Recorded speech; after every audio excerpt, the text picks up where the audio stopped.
Jadi ini yang menjadikan kaidah pertama bahwa setiap manusia itu pasti akan dicukupkan rizkinya. Itu klasifikasi rizki nomor 1, cukup. Ini poinnya, ini bagian pertama. Sesuai dengan maslahat hidupnya. Ini bersanding dengan ajal. Cukup. Dan redaksi Quran itu nggak pernah ada yang kurang. Redaksinya cukup. Jadi ini batas yang paling rendahnya itu, teman-teman sekalian, cukup. Jadi kalau kita buat begini, di batas ini, rizki itu cukup, bukan kurang. Ya, saya selalu katakan, kalau ada orang merasa kurang, itu adalah orang yang nggak pernah merasa cukup. Padahal Allah sudah cukupkan.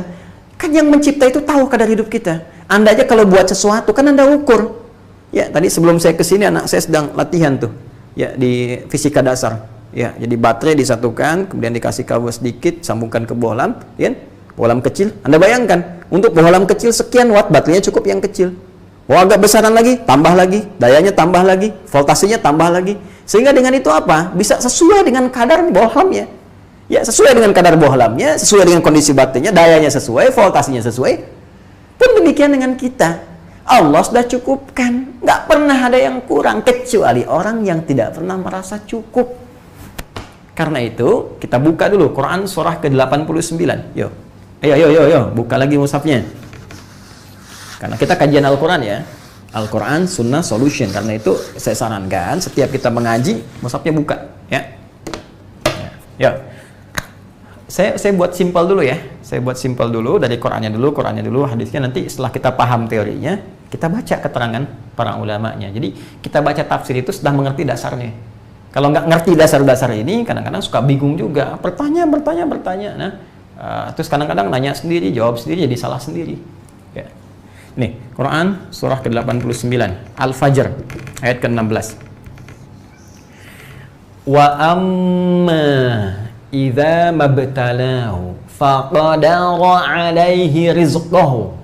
Ya, fayaqulu rabbi ahanan. Tuh, ini langsung tafsir Quran bil Quran. Wa amma, pakai waw, wa amma idza mabtalahu. Pun demikian jikalau Rabbmu tengah menguji. Ya, jadi rezeki itu ujian, ya, ujian aja. Ya, ujian, namanya ujian bekal ya, sederhana. Ya, supaya kita cukup untuk pulang. Namanya kita merantau di dunia ini. Ya, kita merantau ya. Nanti kita yang pulang. Nggak ada yang nggak pulang. Coba silahkan cek setelah kita lewat 15 abad, ada yang bertahan sampai dengan sekarang. Tidak semua pulang, kita cuma singgah saja. Ya, faqadara nih, walladzi qaddara fahada, menetapkan ya secara sempurna. Jadi kalau pakai tasydid, qaddara yuqaddiru, itu wajan fa'ala yuf'ilu dalam turunan ilmu sarafnya, di antara maknanya ini menunjuk kepada sesuatu yang tadarruj, munajjaman, sesuatu yang diatur sesuai dengan aspek kebutuhan. Diatur. Jadi dalam hidup tuh nggak semua sampai meninggal turun semuanya, belum tentu. Nanti ada yang sesuai, ini mungkin kamu harus banyak, ini sedikit, ini sesuai, gitu kan? Tapi semua cukup sesuai dengan kadar kebutuhan. Ini qaddara yaqaddiru. Pun demikian ajal. Nggak ada orang hidup langsung 70 tahun kan? Sehari, 2 hari, 3 hari, baru jadi sebulan, jadi setahun, jadi sekian tahun, dan seterusnya. Ini qaddara yaqaddiru. Nah, saat itu turun jumlahnya, baru tasjih hilang. Qaddara. Ya. Wa amma idza mabtalahu faqadara alaihi rizqahu. Anda kerja nih, ya, selama sebulan dapat gaji 5 juta. Kan kerjanya terus tuh, tiap bulan, misalnya 5 juta, 5 juta, 5 juta. Saat dapat tuh 5 juta dikasih tuh, qadara. Ya. Tahapannya selama hidup, qadara. Indah kan? Diksinya? Itu cuma beda tasydid, tapi detil. Saya sering katakan, kalau bukan firman Allah, mustahil bisa begini. Mustahil. Ya, kalau kita ngaji itu pakai turunan ilmunya, enak kita bacanya itu, masya Allah. Teruskan, faqadara alaihi rizqah, faqadara, pasti dia hilang di sini, ya. Faqadara alaihi rizqahu. Ini. Maka pun demikian ketika Allah Rabbu menguji dengan mencukupkan, mencukupkan, cukup. Menetapkan sesuai kadar. Kadar itu dari bahasa Arab. Kadar itu kan ukuran. Maka memberikan sesuai kadar kemaslahatan, kadar kebutuhanmu. Kamu dikasih banyak-banyak jadi sombong. Kamu kasih banyak-banyak gak kepake. Ya, Anda aja makan teman-teman cuman 3 kali dalam sehari. Ya, itu yang standar kita makan. Kadang kita makan 2 kali. Sekali makan cuman sepiring. Ya, kalau makan sepiring misalnya jatahnya 25.000, kenapa harus berharap pengen 25 juta? Mengumpulkan berapa piring masuk ke perut? Kalau kita mau tata nggak ada masalah. Tapi maksudnya begini loh, Anda dikasih sepiring aja, kenapa harus marah? Kan itu cukup buat Anda. Kalau Anda memang pengen 200 piring, ya nggak ada masalah. Cuman kan yang cukupan sekarang itu cukup sepiring. Pengen 2 piring, nanti datang lagi. Bergantung nanti selanjutnya petunjuknya seperti apa. Tapi saya mau katakan, ayat ini memberikan gambaran kepada kita bahwa tahap yang pertama dari rizki itu, 1, dijanjikan oleh Allah, pasti diberikan kepada hambanya. Ingat itu. Dan bersanding dengan kehidupannya sampai ia wafat. Oke? Pertama, klasifikasinya cukup. Awas, hati-hati. Saya hapusin dulu. Di bagian pertama. Cukup ini adalah cukup digunakan untuk bekal hidup dalam rangka ibadah. Ini poinnya. Awas. Bukan dalam rangka untuk ria, pamer. Ya. Nah, ini pasti akan ada tekanan nih. Jadi kalau rezeki ini Allah turunkan kepada kita bekalnya untuk hidup dan tujuan utamanya ibadah, pasti akan ternikmati. Tapi kalau ini gaya nih, ya, untuk gaya tampil, pasti akan berubah menjadi beban. Ini poinnya. Pasti beban. Ya. Ini sudah rumus ini. Bahkan kalau kita ngaji fisika, ya, kita belajar fisika di bab gaya aja, F kan rumusnya. Ya. Masih ingat rumus Pascalnya? Ya, gaya berbanding lurus dengan tekanan itu, F berbanding lurus dengan P, pressure, hukum Pascalnya, ya kan? F gaya berbanding lurus dengan P, tekanan. Pascal, hukum Pascalnya, hukum tekanannya. Artinya apa? Ya, gaya berbanding lurus dengan tekanan. Semakin banyak gaya, semakin tertekan hidupnya. Ya, baik. Kan dasarnya kan F1 sama dengan F2 kan? Gaya gerak sama dengan gaya dorong. Atau keluar sedikit, effortnya juga sedikit. Ini pukulan kecil. Tuh, bunyinya kecil. Kalau pukulannya kencang, ya, bunyinya pun kencang. Ya, iman juga begitu. Imannya kecil, amalnya kecil. Tuh, kan? F1 sama dengan F2. Iman kuat, ya amalan kencang. Ya sama aja gitu. Ya makanya sering ada ketersambungan, ada koneksivitas antara fisika dengan metafisik. Ya, antara fisika ya dengan tuntunan-tuntunan agama atau syariat. Jadi kalau kita mau turunkan banyak ketemunya. Ya, dan rumus-rumus itu pasti akan dipakai. Ya, banyak misalnya rumus tentang kecepatan, jarak untuk menentukan sholat jamak qashar. Ya, Anda pakai dong, jangan dipakai untuk dunia aja. Ya, cuman mengukur berapa lama jaraknya ke Bandung sini, berapa jam. Sekarang mudah, orang tinggal klik keluar. Ya, klik satu aplikasi tertentu keluar, sekian jam, sekian menit sudah ada. Kan rumusnya kita pakai untuk ibadah. Ya, apa rumusnya? F sama dengan V dikali T itu kan? Ya, jarak sama dengan kecepatan dikalikan dengan waktu. Ya, semakin kita tingkatkan kecepatannya, ya semakin waktunya akan berkurang, jarak tempuhnya juga akan semakin kecil, semakin pendek, gitu kan? Ya, jaraknya sama tapi untuk menempuhnya bisa semakin kecil. Nah, ini terbukti untuk jamak qashar. Ya, misal kita mau ke Jakarta, ya, dengan mau ke Semarang. Secara teoritis kan jauhan jaraknya ke Semarang. Tapi kalau ke sana pakai pesawat yang kecepatannya bisa 800 mph, ya. Itu kan bisa 1 jam, bahkan 45 menit bisa sampai. Ya, putar sedikit 1 jam misalnya sampai. Kita berangkat jam 11 sampai jam 12, berangkat jam 12 sampai jam 1. Sekarang ke Jakarta dari Bekasi, secara teoritis jauh ke Semarang, ke Jakarta lebih dekat. Tapi kalau ke Jakarta dari Bekasi pakai beca, walaupun lewat beca kayu, tol, tetap aja nyampainya susah gitu. Ya, mungkin boleh jadi yang ke Jakarta bisa dijama, yang ke sini malah enggak gitu. Ya, nah ini yang saya maksudkan. Ya, balik sini ya. Ya, balik sini. Nah, jadi ini poinnya. Pertama, Allah berikan pada seseorang itu sebetulnya cukup kadar rezekinya. Ya, satu itu dulu ya. Jadi ini poinnya, cukup dalam konteks untuk ibadah, kecuali untuk nambah beban hidup. Kalau nggak percaya silakanlah, untuk hidup aja pasti cukup. Nah, kalau kita ingin tingkatkan itu, ya dengan peningkatan yang lebih, dengan motivasi ibadahnya, ini kuncinya nih. Jadi kita turunkan nih. Ya, rumus ini nanti ada di Quran surah ke-28 ayatnya 77. Ya, di mushaf standar itu paling kiri sebelah bawah. Surah Al-Qasas ayat 77. Wabtaghi fima atakallahu ad-daral akhirata wa la tansa nasibaka minad dunya wa ahsin kama ahsanallahu ilaik. Fokus baik-baik, ya. Wabtaghi fima atakallahu daral akhirah. Ini Allah turunkan kepada peringatan ya kepada Qarun. Ya, sezaman dengan siapa? Firaun. Ya, Qarun dan Firaun, penasihat spiritual kebelingernya itu ada Haman, ya ada jenderalnya dan sebagainya. Makanya nanti nabi yang diutus Nabi Musa ditemani oleh Harun, ya alaihima assalam. Fokus baik-baik. Qarun dilihat sejarah dari manapun mengetahui bahwa itu kayanya luar biasa, baik ya. Jadi sampai sekarang masih mencari harta Qarun. Ya, diserap ke dalam bahasa kita menjadi harta karun, ya kan?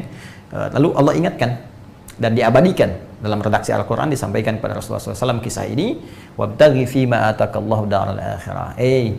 Aku titipkan semua harta itu pada hakikatnya supaya engkau gunakan itu untuk ibadah, mencari kemuliaan akhirat, cari tempat. Karena nanti ada surga yang disiapkan bagi penduduknya yang beribadah ke surga ini lewat hartanya. Ini yang harus benar-benar bisa dipahami. Jadi nanti ada surga yang diperoleh dengan ibadah fisik, ya. Misalnya ada surga orang tahajud, surga orang puasa, pintunya macam-macam, pintu tahajud, babut tahajud, pintu ar-rayyan untuk orang puasa. Tapi jangan lupa ada surga-surga tertentu yang bekal utamanya itu dengan harta. Ini poinnya. Ibadahnya dengan harta. Baik, nanti seperti Quran surah ke-3 Ali Imran, ya, ayat 133 sampai 134. Ini yang luasnya seluas langit dan bumi, Masya Allah. Anda yang sekarang punya komplek, punya ruko banyak, jangan bangga dulu. Komplek itu ada nggak di surga? Nanti ada orang yang beribadah di sini, hartanya diinvestasikan untuk kehidupan abadi di akhirat nanti. Jadi begitu nyampe dibangunkan, wah satu istana luasnya di surga seluas langit dan bumi. Silahkan tuh mau balapan pakai Ferrari, Lamborghini, Lamborghini, macam-macam, bebas lah. Mau nyampenya kemana terserah gitu, itu luar biasa. Ya, wasari'u ila maghfirati min rabbikum wa jannatin arduha as-samawati wal ardu u'iddat lil muttaqin. Bergegas untuk evaluasi diri, istighfar kepada Rabbmu dan berharap bisa masuk surga, punya impian di surga yang disiapkan untuk orang takwa seluas langit dan bumi. Apa amalan pertamanya? Di ayat 134-nya. Alladzina yunfiquna fis sarra wad dharra, yaitu orang-orang yang saat di dunianya itu cari bekal, gemar infak. Ya, pakai hartanya. Baik dalam keadaan lapang ataupun sulit. Jadi poinnya di sini, wabtaghi fima atakallahu daral akhirah. Ini silahkan cari kemuliaan akhirat. Jadi poinnya ini ibadah. Jadi kalau untuk bekal hidup, ibadah standar untuk sholat, beli baju cukup, ini cukup nih. Ya, nggak harus mewah, menutup aurat. Alhamdulillah. Ya, ngontrak bukan aib, ngontrak itu. Ya, aib tuh kalau bangga ya dengan utang, itu aib namanya. Boleh nyicil nggak ada masalah. Kalau mau beli rumah nyicil nggak ada masalah. Cari yang syariah, akadnya benar, akad jual beli, dapatkan cicil, bukan aib juga. Tapi kalau harus memaksakan diri karena ingin tampil gaya, ini beban jadinya nih. Beban aja, apalagi udah beban, kena riba lagi, kena tekanan lebih tinggi lagi, ya capek gitu hidupnya. Mau jadi apa sih? Besok meninggal juga. Jangan wariskan kepada keturunan sesuatu yang sulit. Jangan wariskan. Ya, kembali ke sini. Nah, jadi teman-teman sekalian, fokus ke sini baik-baik. Kalau kita ingin tingkatkan ini dari sekedar kebutuhan dasar kehidupan untuk beribadah secara standar, artinya dengan fisik, gitu kan? Masih ingat kajian pertama, sholat, gitu kan? Yang ayat 3 itu yang pernah saya bahas. Terus kita pengen naikin levelnya. Orientasinya ini loh ya. Ini ibadah nih. Bukan dunia orientasinya. Kalau dunia, untuk apa iman kita ada? Ya kalau nyari dunia, jangankan orang beriman. Mohon maaf, yang nggak beriman pun pintar urusan dunia. Tuh, silakan cek yang ngatur dunia sekarang siapa. Ya, jadi yang belum beriman pun bisa. Bahkan mungkin boleh jadi lebih giat dibandingkan orang beriman. Bisa jadi. Karena itu tarik urusan kita, tarik visi kita lebih jauh dong. Jadi ahli akhirat. Itu yang lebih hebat. Dunia mah udah banyak yang bersaing. Jangan bangga dulu kalau baru dapat Nobel, dapat medali. Itu biasa, yang lain juga dapat kok. Tuh di akhirat nanti. Ya. Itu persaingan kita, itu baru dahsyat, ya. Itu baru dahsyat. Karena itu visinya robah ke ibadah. Ini visinya, goalnya ini, ya. Visi ibadah. Jadi kita itu kalau mau naikkan level dari cukup menjadi level yang kedua, kaya. orientasinya ke sini. Untuk ibadah, untuk dapat ini. Ya. Mengaktualisasikan firman Allah di sini, mendapatkan janji Allah di sini, menjadikan niat kita ke sini. Itu fokusnya. Karena itu Allah turunkan ayat-ayat motivasi kita supaya kaya. Apa di antara ayatnya? Ayat zakat, tuh teman-teman sekalian. Ayat infak, tuh. Ini sudah berkesinambungan dan tersinergikan dengan unsur kehidupan tadi. Masih ingat nggak teori tadi? Awas ya, hati-hati, ini sering ada orang bertanya. Pernah nggak Anda mendapatkan pertanyaan gini, even itu dari non-muslim misalnya, yang belum beriman. Ya, Anda yang bertanya, aduh saya ini kaya, tapi kok jenuh ya dengan kekayaan saya? Saya udah punya mobil, punya apartemen, punya ruko banyak, punya ini, tapi kok jenuh gitu, bosan. Sampai pada titik bosan. Kenapa? Karena pedoman hidupnya belum dikaji secara sempurna. Kita harus tanyakan kepada Sang Pencipta, bagaimana cara menjadi kaya tapi nggak jenuh. Maka Allah turunkan tadi secara sinergis tadi. Masih ingat tadi ayat-ayatnya? Ya, bukankah rezeki itu disandingkan dengan kehidupan, dengan bekal fisik, tuh, ya, termasuk mental dan sebagainya, termasuk perasaan. Maka untuk menyeimbangkan ini semua, ini kan pasti akan berpengaruh tuh. Orang hidupnya semakin meningkat, tata kehidupannya pasti akan berpengaruh pada penampilan fisiknya, pada mentalitasnya, ya, pada keadaan dirinya, tampilnya, karakternya, itu berpengaruh. Untuk menjaga itu semua, dijadikanlah kemudian oleh Allah tetapkan ibadah. Ibadah ini akan memberikan ketentraman pada jiwa. Jadi ini yang akan mengentaskan kejenuhan. Makanya banyak dulu itu zaman Nabi itu kaya biasa. Dan nggak bangga kok, orang kaya itu biasa aja. Bahkan Nabi minta milih secara tidak langsung. Passionnya pilih, yang mau ilmu siapa? Masuk golongan seperti sahabat Ali bin Abi Thalib karramahullah wajhah, sahabat Abu Hurairah, pilih di ilmu. Ya, Abdullah bin Mas'ud, pilih di ilmu. Ya, yang passionnya di tenaga siapa? Bilal pilih adzannya di masjid. Udah, saya mau adzan aja, rezeki saya cukup kok. Ya, orang nyembelih kambing, beliau nyembelih ayam cukup gitu. Yang penting saya niatnya ibadah sampai wafat masuk surga. Allahu Akbar, Allahu Akbar. Selesai adzan, kata Nabi, ya Bilal, aku dengar terumpahmu di surga. Aku mendengar suara terumpahmu di surga. Ya Bilal semakin yakin, adzan aja masuk surga, ngapain saya ngerjain yang lain? Nah itu kan porsinya Bilal, tapi yang lain kan beda. Ada pebisnis seperti Abu Bakar As-Siddiq, Umar, Uthman bin Affan, kan? Ada lagi Abdurrahman bin Auf, ada birokrat, ada diplomat, ada pejabat seperti Umar bin Khattab, pemimpin dari panglima sampai jadi pemimpin, Khalid bin Walid di panglimanya, ya, dan seterusnya. Ada Amr bin As di birokrasi dan seterusnya. Jadi semua, dan Masya Allah disebut oleh Nabi ahli surga. Ahli surga. Jadi kaya itu biasa gitu. Ya, yang tidak mudah itu mengelola kekayaan. Karena itu kalau kita ingin kaya tapi nggak jenuh, kaya menikmati kekayaan, ini dipakai nih. Dan ini adalah trigger menuju kekayaan. Ini katalisnya juga. Ini cara membaca ayat zakat tuh begini. Jangan kita baru kaya lalu mikir zakat, bukan. Ya, cara berpikirnya begini, cara membaca ayat zakat tuh, saya itu ya Allah, ya, pengen kaya itu supaya bisa zakat, supaya bisa infak. Jangan supaya kaya dulu baru kepikiran zakat, bukan. Ini ayat-ayat zakat tuh diturunkan, salah satunya memotivasi kita supaya kaya. Itu cara berpikirnya. Sebab nggak mungkin kita berzakat kalau nggak ada apa yang dizakati. Dari mana zakat kalau nggak ada hartanya? Dari mana mau infak kalau nggak ada hartanya? Dari mana sedekah kalau nggak ada hartanya? Kan zakat itu dikeluarkan kalau ada kelebihan dari nasab yang telah ditetapkan. Lebih dari 85 gram, silahkan berzakat. Artinya udah dianggap kaya, lebih daripada kecukupan. Baru dikeluarkan. Sekarang bagaimana bisa zakat kalau nggak ada hartanya? Jadi cara membaca ayat-ayat zakat itu ayat-ayat yang mendorong kita itu supaya kaya. Makanya kalau Anda ingin naik level dari cukup menjadi kaya, maka salah satunya pelihara diri untuk menjadikan visi itu terkait dengan ibadah. Ini niatnya ke sini nih. Ya Allah, berikan saya kesempatan sebelum wafat ya Allah untuk bisa berzakat. Saya ingin optimal berzakat, infak ya Allah, sedekah. Saya telah berusaha sholat. Sunnah saya kerjakan ya Allah, fardu saya lakukan, sunnah siang malam saya lakukan. Tapi saya belum berkesempatan untuk zakat selama hidup. Berikan kesempatan ya Allah. Tidak perlu besar ya Allah, 25 juta aja ya Allah untuk bulan ini. Oh, 25 juta, 2,5%, 1 M dapatnya. Tuh, 2,5% kan? 25 juta ya. Yang lainnya, wah itu Anda kelola lagi untuk kepentingan yang lebih luas. Ya, ini cara bacanya demikian. Jadi cara bacanya, kalau Anda ingin naikkan level kepada aspek yang ini, kayak ya Anda arahkan kepada kepentingan ibadah. Nanti akan beda caranya. Di orang kaya yang soleh akan sangat berbeda dengan orang kaya yang salah. Itu karakternya akan lain, tindakannya akan tidak serupa. Ya. Yang ketiga nanti ada yang kaya banget. Ya, ini cukup kaya. 3. Ada yang kaya banget. Asetnya banyak. Itu seperti sahabat Utsman bin Affan, itu kan? Ya, dan beberapa sahabat-sahabat lain yang sampai sekarang asetnya masih ada. Ya, ada bonus sih yang keempat sebetulnya. Yang sampai sini aja udah luar biasa. Yang keempat tuh yang kebangetan kayaknya. Ada yang kaya banget, yang ada yang kebangetan kayaknya. Ya. Ya, seperti siapa misalnya?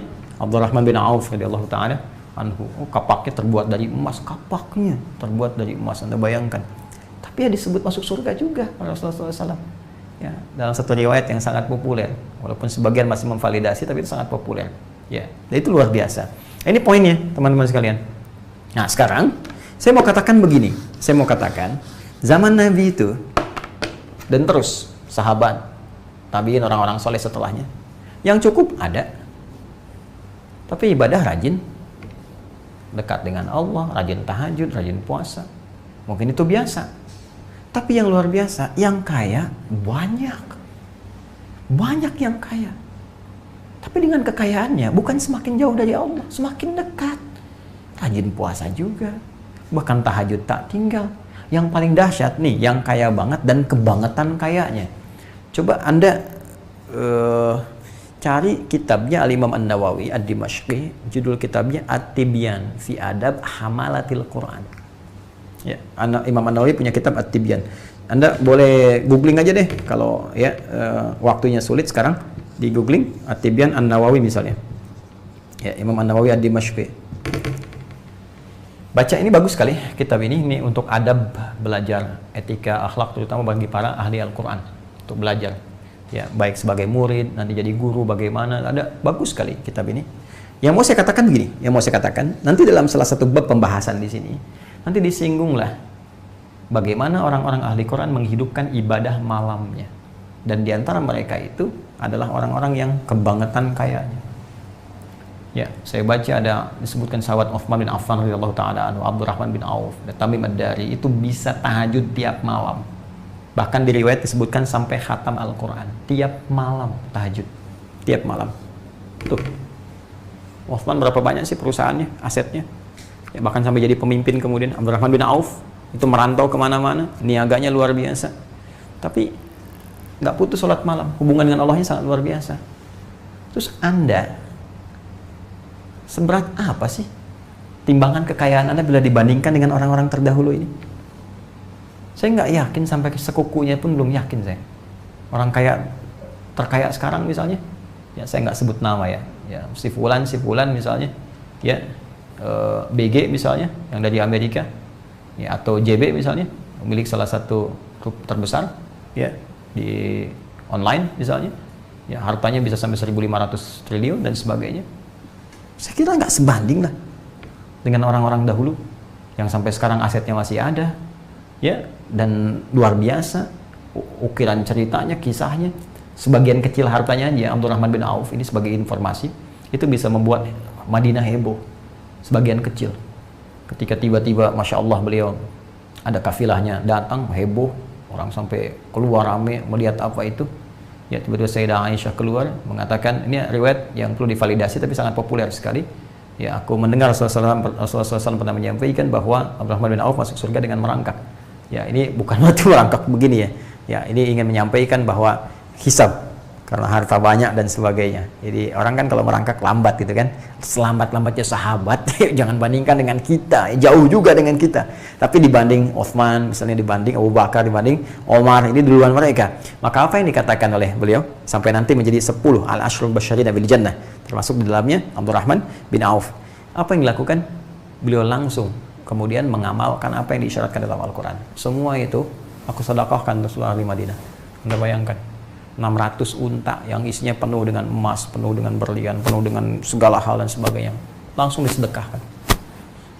Dan kalau baca lebih dalam lagi, Allahu Akbar, orang-orang Madinah itu, ya sepertiganya teman-teman sekalian dimodali oleh Abdurrahman bin Auf. Abdurrahman bin Auf, ya sepertiga dari ahli Madinah. Tuh. Sepertiganya lagi dibebaskan utangnya. Bayangkan, entas sepertiga ahli Madinah tuh, ada yang ngutang udah Abdurrahman bin Auf, dibebaskan utangnya. Sepertiga lagi disantuni yang nggak mampu tuh oleh Abdurrahman bin Auf. Artinya Pak, semua orang Madinah itu ditanggung kehidupannya oleh satu orang, Abdurrahman bin Auf, diputar tuh roda ekonominya di situ. Ini baru Madinah, belum yang lain. Tapi semua itu tidak menjadikan beliau jauh dari Allah. Terus Anda siapa? Sibuk apa sih Anda? Untuk sholat 5 waktu pun belum sempat. Anda itu CM, calon meninggal. Pulang Anda meninggal. Apa yang Anda banggakan dengan harta Anda? Hah? Sampai sebagian bahkan tega mengorupsi, mengambil harta orang lain, membuat orang sekarat, bahkan ada yang wafat. Dan Anda bangga-bangga naik private jet, bangga-bangga minum minuman keras, tambah maksiat, ya, tambah berzina, tambah minum, tambah mabuk, tambah segala rupa. Dan Anda bangga dengan itu. Hati-hati, jangan-jangan itu istidraj. Dan Anda mengatakan Anda Muslim, itu yang lebih fatal. Ingat-ingat, kita akan pulang. Dan kita sekarang sedang berevaluasi diri. Ini Al-Muharram, teman-teman. Ini saya sampaikan karena saya sayang, cinta, ya, bukan marah. Saya sedang mencintai, saling mencintai dengan teman-teman semua. Kita saling mendoakan supaya kita sadar kalau bisa kaya dengan baik, kenapa harus kaya dengan cara yang salah? Kita akan kembali dihisab, kembali kepada Allah. Karena itu, ini yang harus kita pelajari. Ya, kalau sekarang ada kesibukan untuk mencari harta benda yang membuat kita menjauh dari Allah Subhanahu Wa Taala, kita evaluasi. Jangan-jangan ada yang salah dalam cara mencari rezeki yang telah ditetapkan ini. Pilihannya ada kok dari Allah. Mau cukup bisa, mau kaya bisa, mau kaya banget bisa, mau kebangetan kayanya juga bisa. Nah, sekarang jalannya kita keluarkan. Tidak harus menempuh yang aneh-aneh lah. Walaupun awalnya kayak Abdurrahman bin Auf itu, untuk dilepaskan oleh Allah dari cara yang salah, dikasih cara yang benar. Walaupun mungkin awalnya terjal terasanya. Gak enak, kan hartanya banyak sejak di Mekah ini. Masih ingat gak kisahnya teman-teman? Terus masuk Islam kan? Diajak oleh Utsman bin Affan. Ya, masuk Islam. Utsman diajak oleh Abu Bakar radhiyallahu taala anhu. Utsman kemudian mengajak Abdurrahman bin Auf dan sebagian koleganya masuk Islam. Singkatnya ketahuan ya, oleh masyarakat kufar Quraisy pada waktu itu, dan dalam posisi akan berhijrah ya ke Yathrib, belum jadi Al-Madinah Al-Munawwarah. Diberi pilihan. Kalau mau hijrah silakan, cuma harta semua tinggal, dirampas. Hanya bawa pakaian yang melekat saja. Kalau mau bertahan akan diangkat jadi orang paling terpandang, hartawan paling kaya di Mekah, dihormati. Apa yang dilakukan? Perhatikan, kalau hidayah sudah tertanam dalam jiwa, ada yang disebut halawatul iman, kenikmatan iman, manisnya iman. Itu kalau sudah manis iman itu, yang lain nggak ada nilainya. Jadi kayak harta dunia itu udah kecil, rasanya kecil. Nggak ada beda sama tidur di tempat biasa. Bahkan sekarang malam Jumat tuh Ashabul Kahf itu, masih ingat kan? Kan itu ada 3 kisah utama di situ. Ya, diantaranya kisah Ashabul Kahf. Ada kisah pemilik 2 kebun, kisah Dzulkarnain, ya kan? Satu lagi kisah yang paling utamanya kisah Nabi Musa alaihissalam. Jadi 4 yang utama. Masih ingat kisah Ashabul Kahfnya apa? Sampai diabadikan di situ. Mereka karena mendapatkan kenikmatan iman, halawatul iman, sampai tidur di gua pun tuh nikmat aja. 309 tahun nikmat tidur. Ya, kalau ini nggak ada, resah tuh. Ya, tempat mewah, kasur nyaman, tapi gelisah aja. Ya, tidurnya tempat yang nyaman, tapi mimpinya penuh dengan kegelapan. Itu kan sesuatu yang tidak nyaman, sesuatu yang nggak enak gitu. Ya, maka silahkan kita kembalikan ke sini. Cari lagi, tata diri kita lagi. Itu halawatul iman, kenikmatan iman. Dia masuk Islam, dia memilih tinggalkan semua harta. Saya mau hijrah aja. Orang-orang pada saat itu berpikir, terutama yang kufar Quraisy, mereka berpikir, sudahlah, nggak dieksekusi, nggak dibunuh, karena pikiran mereka ini jaraknya 400 kilo lebih nih. Jangan bayangkan ada bis, ada kendaraan, ada mobil, ada sepeda seperti sekarang, ada motor, tidak. Bisa jalan kaki. Mereka melihat, tuh biarin aja jalan. Bekalnya terbatas, sebagian nggak ada bekal, paling-paling meninggal di jalan katanya. Nanti supaya jadi tanda bagi yang lain. Tuh, kalau mau masuk Islam, nanti seperti Abdurrahman bin Auf tuh. Kaya-kaya, hilang kaya, jadi fakir, mati tengah jalan. Bahasa-bahasa seperti itu muncul. Tapi tahukah Anda apa yang terjadi? Perhatikan. Ketika jalan ditempuh, walaupun awalnya terjal, mau hijrah, harta hilang, ya kan? Kehormatan seakan-akan diruntuhkan, dicela orang banyak dan sebagainya. Kenikmatan iman. Yakin dengan Allah sang pemberi rezeki. Tawakal dikuatkan. Dengan niat ibadah yang ikhlas. Tadi rumusnya, mustahil saya hidup nggak dapat rezeki, mustahil karena Allah yang jamin.